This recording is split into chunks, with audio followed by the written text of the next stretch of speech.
I have no time enough to tell you, but when there was different times which was hit the Goa, particularly during the conversion, people were forced to get converted.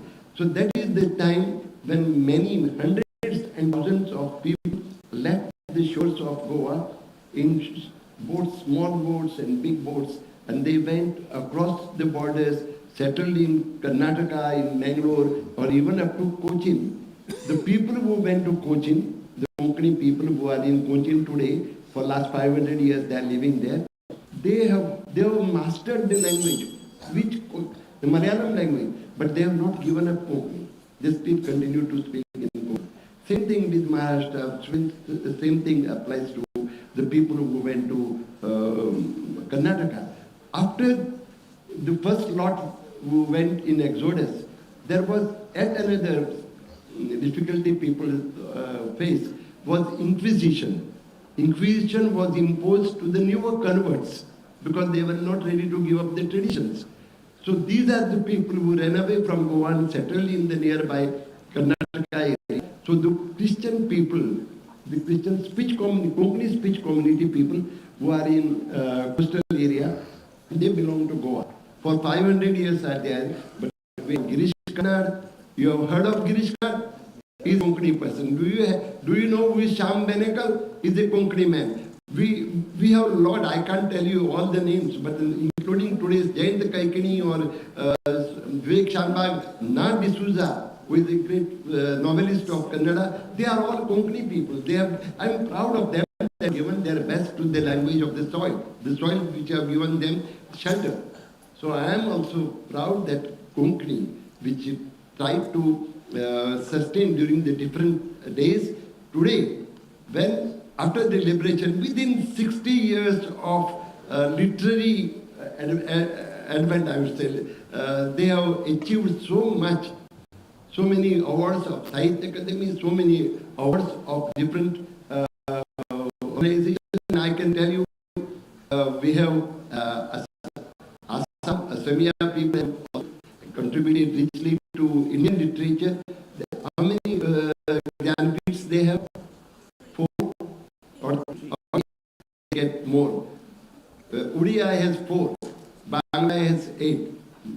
I'm not comparing, but Goa, which has a population, small population of hardly 25 lakhs, because the census says 25, but I can say there are many people who don't register as Konkanis. It can go up to 40 lakhs or more than that. But just imagine a small state, the tiniest state of our country, the very little population as compared to the other states.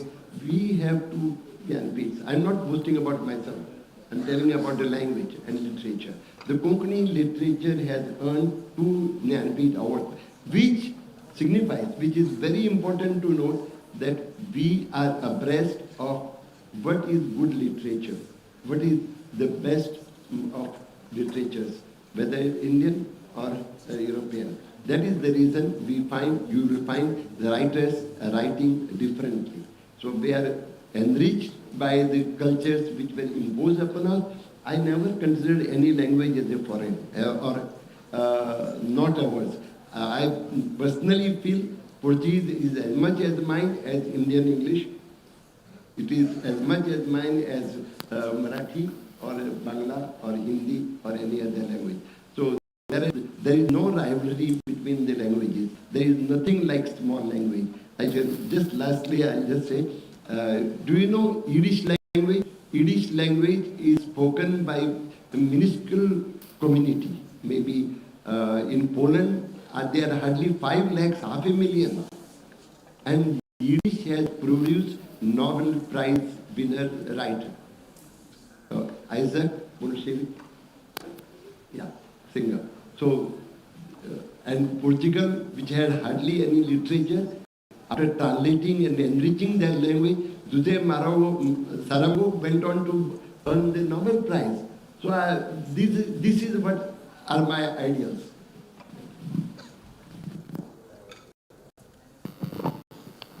The Portuguese Inquisition began in Kerala, and because the Dutch came and defeated them, chased them away, we were saved. But you began suffering. It's history, and it's a very interesting thing. Yeah, that's how it is. Kulo Sahab, can you describe how you progressed into reading and pronunciation of literature in other languages? I know that you're writing in English as well. How has your mastery of Humia led you to your proficiency and confidence in writing in English?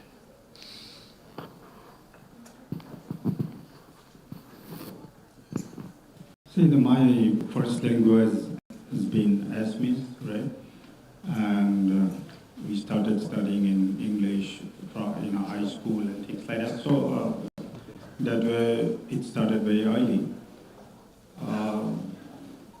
See, language, mother language or whatever you say, the first language, when you start talking in early childhood, the first language, then it has been scientifically proved that learning mother language helps you in learning other language better, right? So I always had that chance to learn an alien language better. So that is how I got into English. But you know what?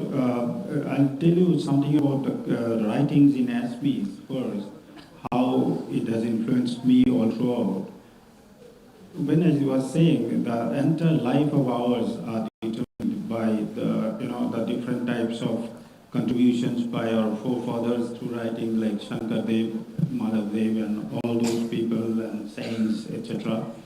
And Assam has the history where the first prose was written all over the country. The first prose was written here, right? That time it was only poetry all over. Secondly, I'll tell you a very interesting thing. Even Madhav Kandali's Ramayana, it's very famous in 14th century. In Uttarakhand chapter, you will see how Sita has criticized and condemned Ram because the way she was treated, and Madhav Kandali has narrated it so well, how she has condemned Rama. That is not seen in elsewhere in India. Because in Madhav Kandali's Ramayana, the Rama has been treated like any other superhuman being. So he is also, he also may be committing some mistakes, right? That doesn't mean that alone. Look at this, 14th, 15th century, how women had the equal role in Assamese society. Then only you can have lot of references to Pohari. Pohari is the saleswomen in the villages, right?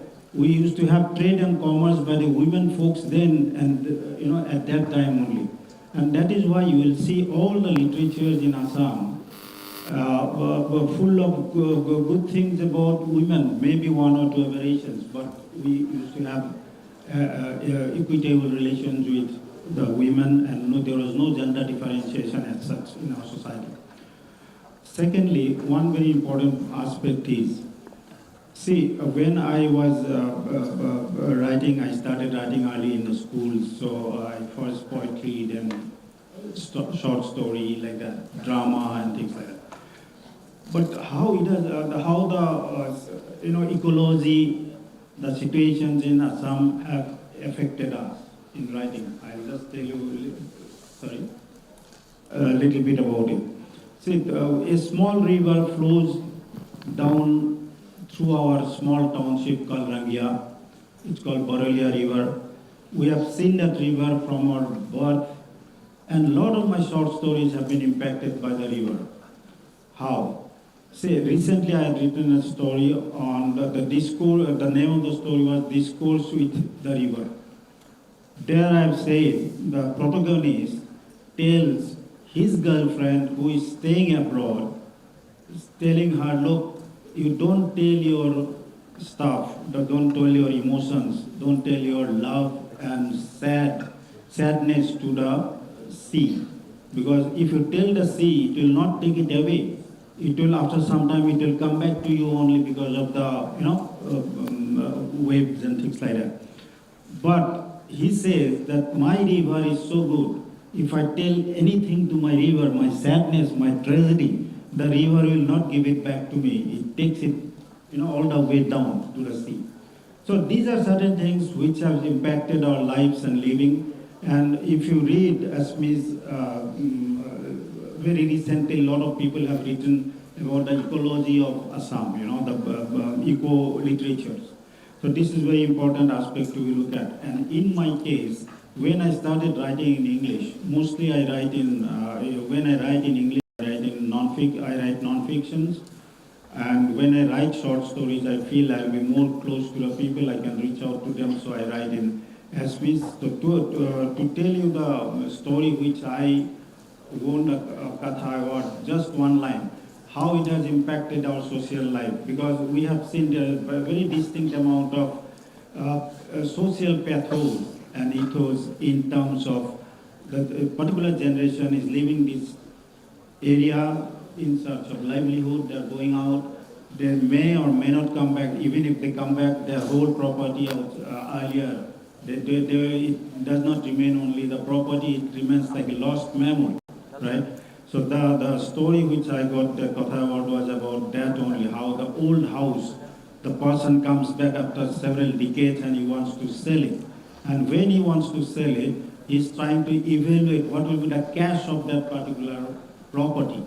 So while evaluating, okay, the house costs this much, the vehicle will give him this much, and all sorts of things. But he was asking the question in the end of the story, how much money I'll get out of the memories of my love, emotions, that I remained back here, that I left it behind here.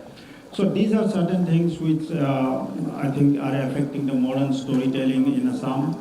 And I feel that the young writers are also taking up those issues very well, though modernity in Assamese writing came a little late because Assam has the pride of being the last state to be occupied by the Britishers in 1826. So because of that, the modernity in Assamese language, Assamese literature came a little late. But the way it has picked up, I think it's worth mentioning, and I'm very proud of that.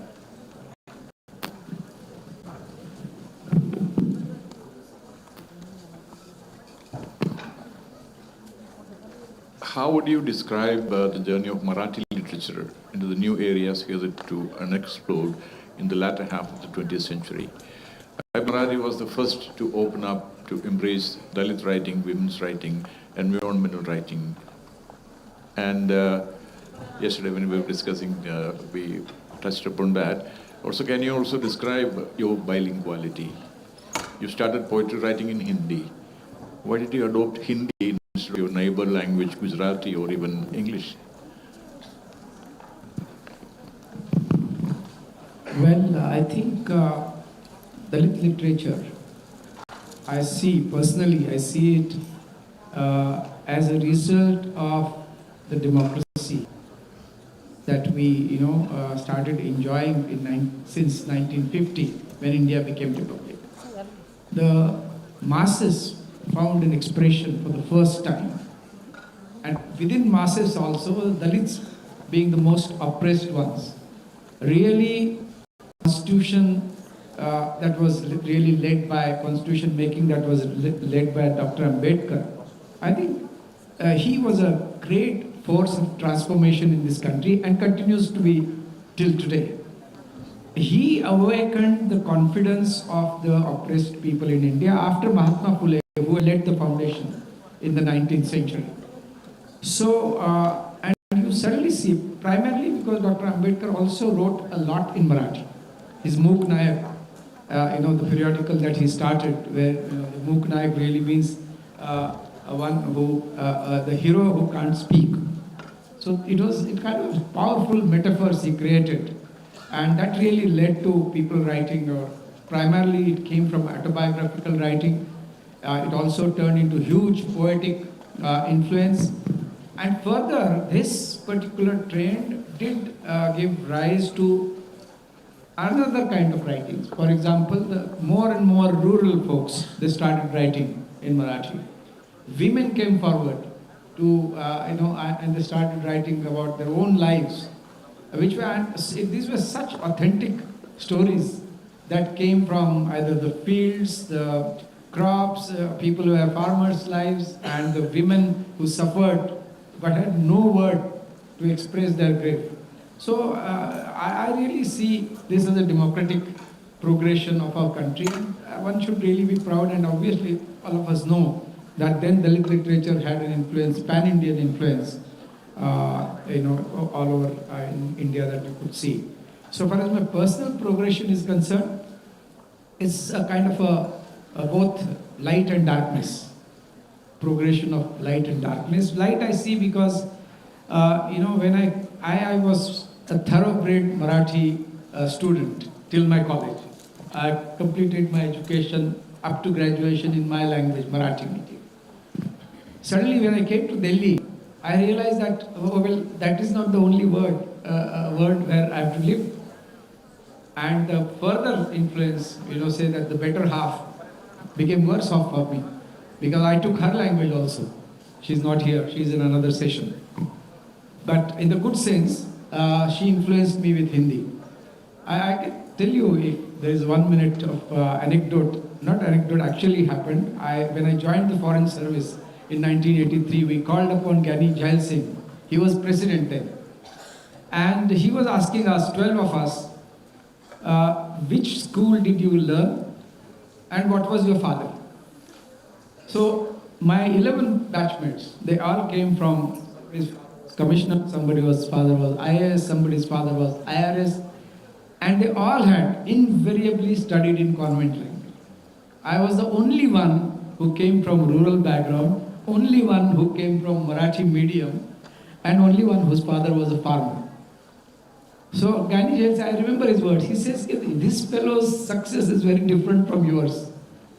Because he said, I'm just wondering whether everybody should be taught in English or everybody should be taught in their mother tongue. That is the question. He was a very thinking person.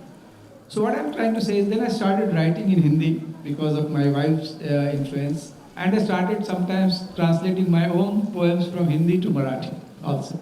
Then larger world of English came, and I started writing in English, but I have still a diffidence, deep diffidence and inferiority complex about my own writing in English.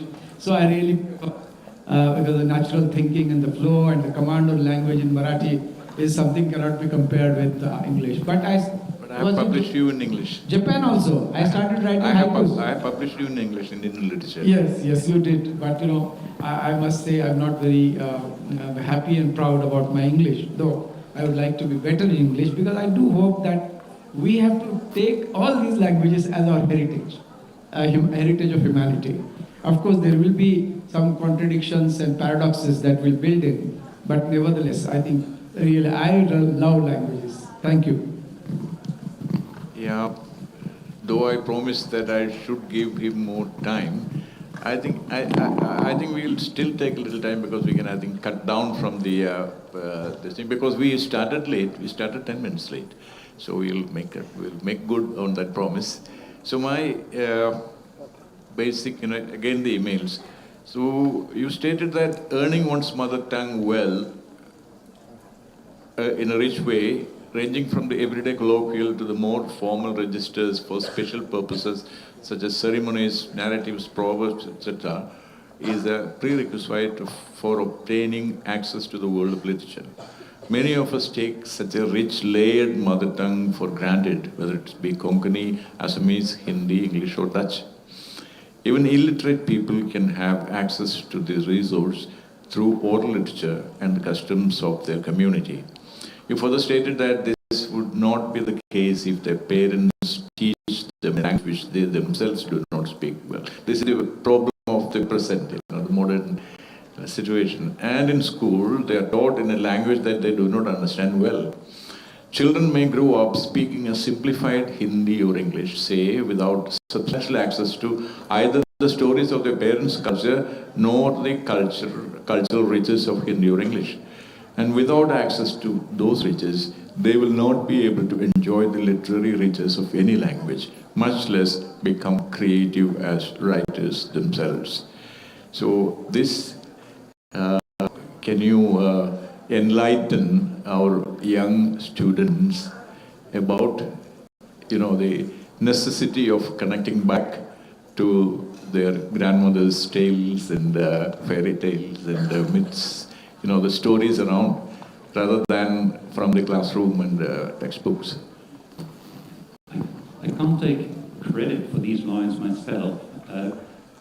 I heard them from a linguist friend just 2 weeks ago, a Konkani-speaking friend, actually, who said this, and it really stayed with me. And I was wondering how that is in my own situation. Because I think it's very, very true. And I should explain that the Netherlands is a small country with 18 million people. It's just half the size of Assam, so it's really very small. And there is only one major language, which is Dutch. I mean, you would expect it's called Netherlandish, but the English, the British, in their wisdom, have decided that it's to be called Dutch. We call it Netherlandish. That's the language that we all speak, practically all of us. But there are some regional languages. Up in the north there's one, in the east there's one, in the southeast there's one, and I happen to be from the southeast. So Dutch is not really my native tongue. It's not what I spoke with my parents. It's not what I speak with my sister. It is what I speak with my wife, because she's from a different region. However, these regional languages do not have a rich written literature, and as far as I'm aware, in my generation, they do not have a rich oral literature either. So in a way, I guess, along the thinking of this friend of mine, I would have to have an impoverished concept of language. Fortunately, that is not the case, I believe, because the Dutch language is so present in our country, in our society, in any situation, in school, on public transport, in shops, in church, wherever you go. Not at university anymore, I'm sorry to say. It's so present that we all are really immersed in that language. So that's not really a problem, and I feel that I can appreciate the beauty of language, certainly in my own language, and as long as it's not poetry, also in other languages. However, as a writer, I'm a non-fiction writer, okay? I'm not a fiction writer like my esteemed co-panelists. I write a lot in English nowadays, and there I do feel that this observation by my friend holds true. But when writing English, and actually also when speaking English, when I speak English, as I'm doing now, I feel I'm not really my best self, you might say. I'm not all that I could be. Sorry if this sounds presumptuous, but I'm less articulate, I'm less funny, I'm less at ease, also because sometimes I do not understand the other person well. But more importantly in this literary context, when I'm writing, I feel I am up to a point emulating the books I have read, the books on linguistics, the other non-fiction books that I've read. Whereas when I'm writing in Dutch, I feel there's more genuine creativity. I have the guts to take risks there, because I can see whether the risks are worth taking. I can see whether that unusual, or perhaps slightly wrong, slightly off expression will work, will be acceptable to mother tongue speakers. In English, I don't have that. In English, I have to look up things. I have to Google sometimes to see how other native speakers, hopefully native speakers, think about that. So, at the same time, I don't want to sound too complaining, because it also gives me a strange sort of freedom which you do not have in your mother tongue. In your mother tongue, you know the limits, and you can cross them a little bit, but not too much. In English, I guess I sometimes come up with things that would sound weird to native speakers, but charmingly weird. And I wouldn't be surprised if even the multilingual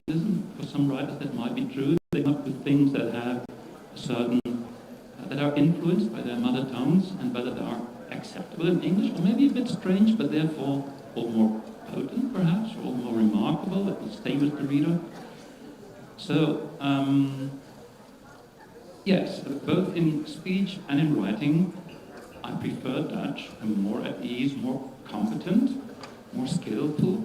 But English also has certain things going for it, let's say, in terms of communication, absolutely, but also artistically. However, truth be told, the main reason, and I'm going to say this, even though it wouldn't be popular, the main reason why I write in English is commercial. That is absolutely true. It gives me easier access to publishers in other languages, which is, if you publish a book in Dutch, it will first be translated into English. And on the basis of that English translation, other publishers in other linguistic areas may take an interest. So this is not a very literary thing to say, I'm aware of that, but I try to make a living as a writer. I'm not a diplomat or a teacher or anything. So there is that aspect as well. I think we'll have at least 5 to 6 minutes maybe of interaction among ourselves, and we'll go back to the audience after that. Yeah, just, if there is anything to be, spoken among us, about this topic in a word or two, just a brief interaction. Otherwise, we'll go to the audience. Well, frankly, I'm the only non-Indian here on stage, so I'm really curious how this works. You write in English, and I think, yeah. So I'm really curious if what I was just saying about my linguistic situation resonates with you, if that's true for you as well. It looks quite all right. Yeah, the type of problem you're talking about.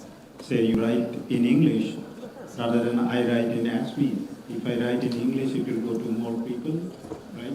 More audiences. And rather than if I write in ASME, then it has to go to English, then goes to some other Indian language. We have the same problem. But I just wanted to know, from you only, you are a linguist, basically, so please tell me, don't you think the space in internet now, is being dominated by only 4 or 5 languages in the world now, and that has created a heavy panic amongst the people of smaller language communities, right? Even 22 European languages, Lithuania, Slovenia, and others, they are recently debated on this because there is a lot of problem about losing their own language in the digital world. Do you think that in the Dutch language, you are seeing the same sort of a danger for your language in the digital world I'm talking about, because very less percentage of people read Dutch, they work on Dutch, right? So do you think, because we have a tremendous problem ourselves also in the digital world because of that, do you feel like that? Yes, absolutely. I'm not saying that Dutch is in any way endangered at this point. That would be overstating it. But it's certainly true that now that the Dutch people are nearly all bilingual, their Dutch is better than their English, but they're still bilingual. And since universities have become English language, since many large companies have become English language, and as you say, since so much information on the internet is in English, we start to think in English at a certain point. And this same friend that I quoted before works on a small language in just outside of Assam in Arunachal Pradesh, and he said that to those people, the advent of Hindi, in their case, feels like a bit of an invasion, or actually quite a strong invasion. And I, as a somewhat elderly Dutch speaker, sometimes feel that English is invading my space. And I'm taking advantage of it, so I can't complain, but it is strange. It sometimes feels a bit like collaborating with the enemy, to put it very strongly. I'm overstating it again, but there are two perspectives I heard from people I know. One is Pawan Kumar Verma, is a Indian English writer, and he said to me a number of times, because he was also in the diplomatic service, he said to me, I feel a bit less authentic because I write in English. And he has no knowledge of Sanskrit, he admits that. And he has said that he has read Hindi, but again he doesn't have that command. So he says I can only reach to a particular segment of Indian society, not to the masses. Number two, second perspective is from my wife. Her mother tongue is Hindi, but she writes only in English. And some of her columns I get translated into Marathi, where she gets lots and lots of responses, in terms of letters, emails, etc. She doesn't get that much from when she writes in English. So this is interesting, again, paradox, that the masses in Indian languages, they are really craving to read still. While I think in English it's really dissipating into technological reading, office related reading, maybe professional reading, and not so much really reading as in reading, we understand. Thank you. Okay, I'll try to be brief. I write in Konkani, as I said earlier, because I can best express myself in Konkani, that is what I believe in. Secondly, because it is the need of the day, I am obliged to enrich as much as possible my language. And thirdly, the language requires my services. These are the three reasons why I write in my language. And I write also in English, Marathi and Hindi sometimes, but then I write in English in order to reach out to a larger readership, to make them aware of the problems faced by and the development we have attained, my language has attained.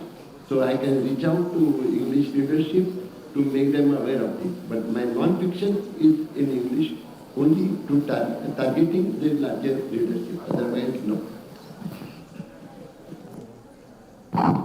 Thank you, panelists. And now I open the session to the...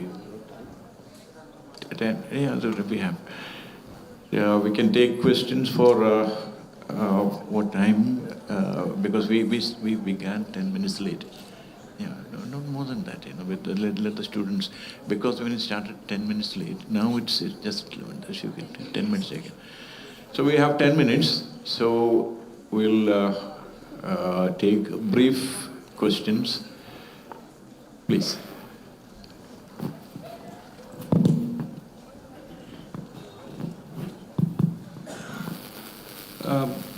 My question has two parts to it, sir.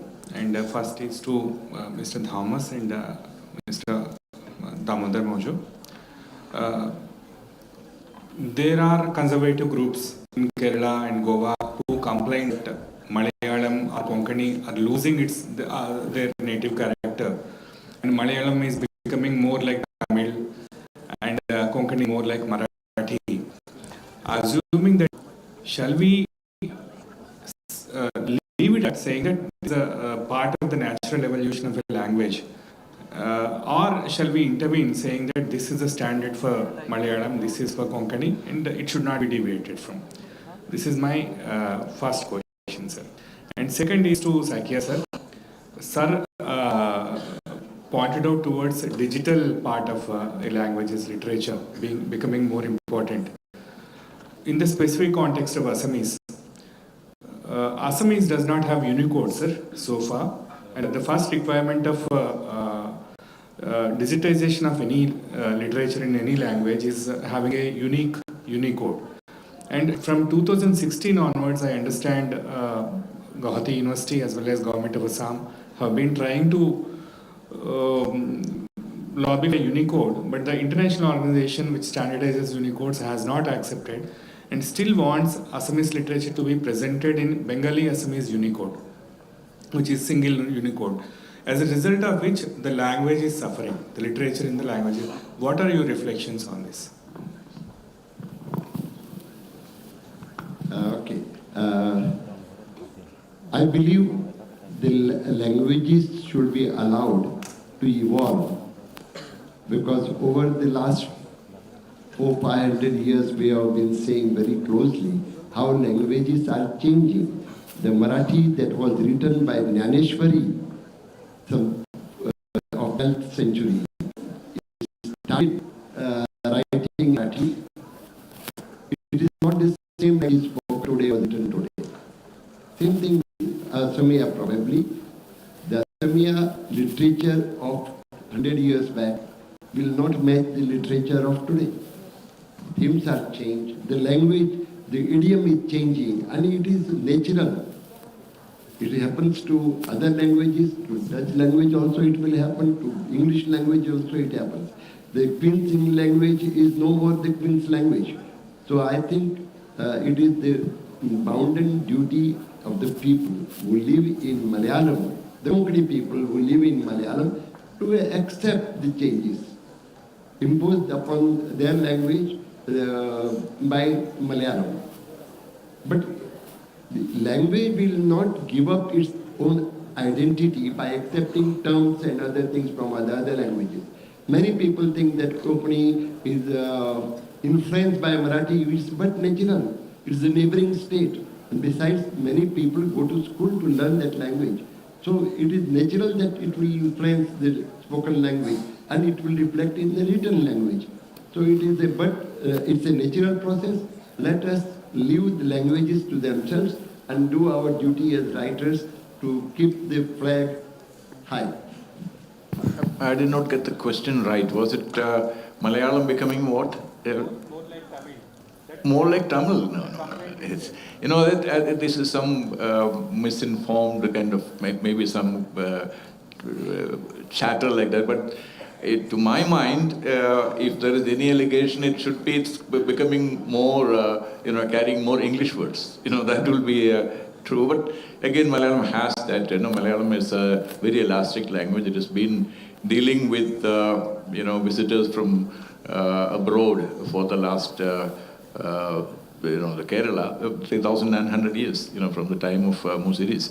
So assimilation is in part, in Malayalam, there are so many Portuguese words, so many Chinese words, so many Arabic words. So yeah, it's like, and English of late, English is, I think, the way English is going around, English words are assimilated. And I'm very happy to see that the colloquial kind of writing is going on the rise in fiction.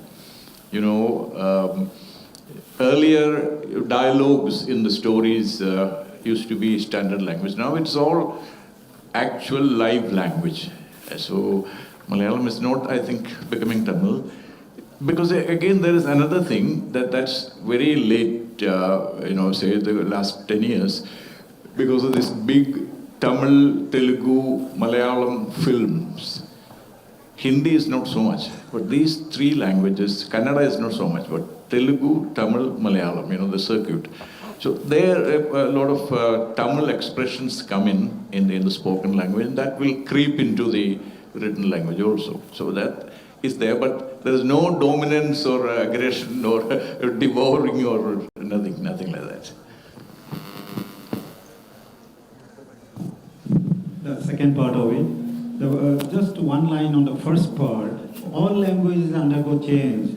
When they talk about any language which has not undergone change, they mention about Icelandic language. The language of Iceland hasn't gone for 1,000 years. It is not been changing because of the isolation and things like that.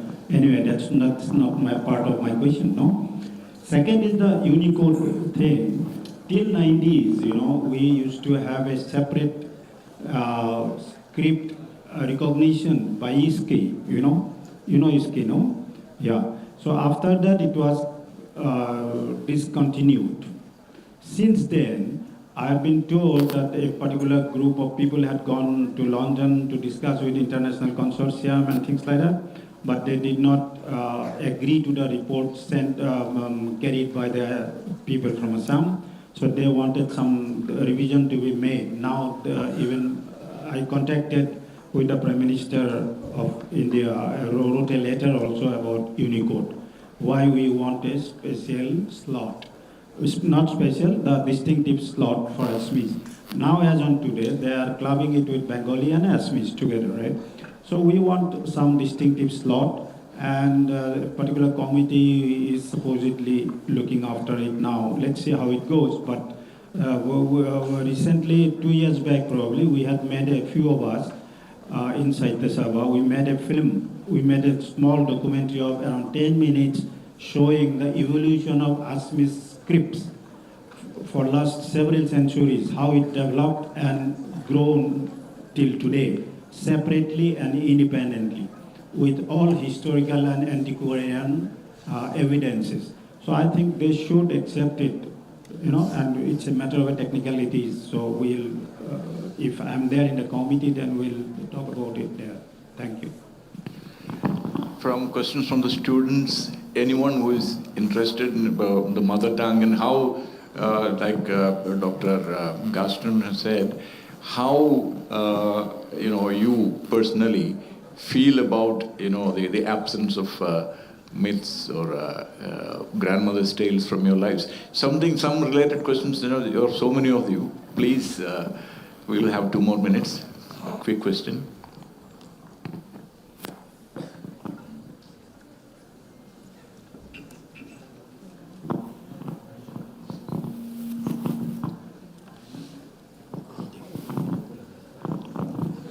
I think we'll wind up the session now. Well, I'm not the student, that is why I was sitting. Yeah. Well, I agree with the essence of the mother tongue cannot be replaced by any languages. It's true. But so far as the covering or coverage of English language is very important. In Corona period, we people have seen that Namaskar has become very popular. That is the Hindi, Assamese, in all languages it is.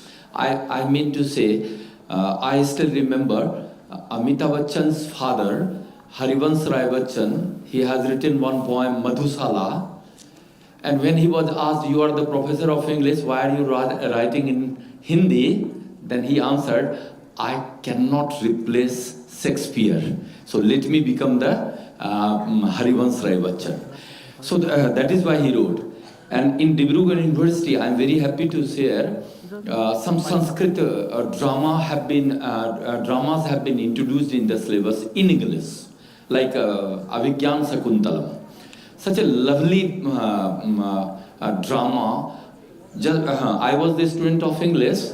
When we talk of romantic age or any beauty, we talk of Shakespeare and other. But when I went through that drama, I found that our literature is bigger than even Shakespeare, bigger than John Keats. But very sad, very few people have translated it. So many writers, I appeal personally, though I used to write, but I used to write in Hindi, and I was the student of Hindi. And I agree with your essence cannot be translated. Thank you, sir. So, I think we wind up. Oh, yeah, there's one question. Yeah, I don't know. Come on. We'll answer that question.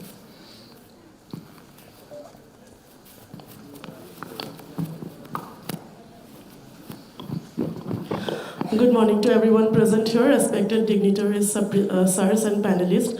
So my question is that as Kuladhar, my name is Priya Das, representing the Parijat Academy Teachers Education Institution. So my question is that, sir, as Kuladhar Soikia sir has mentioned regarding grandmother's tale, so sir, in the current era of digitalizations, how can we, the student, can connect with that, and how that influences our current generations?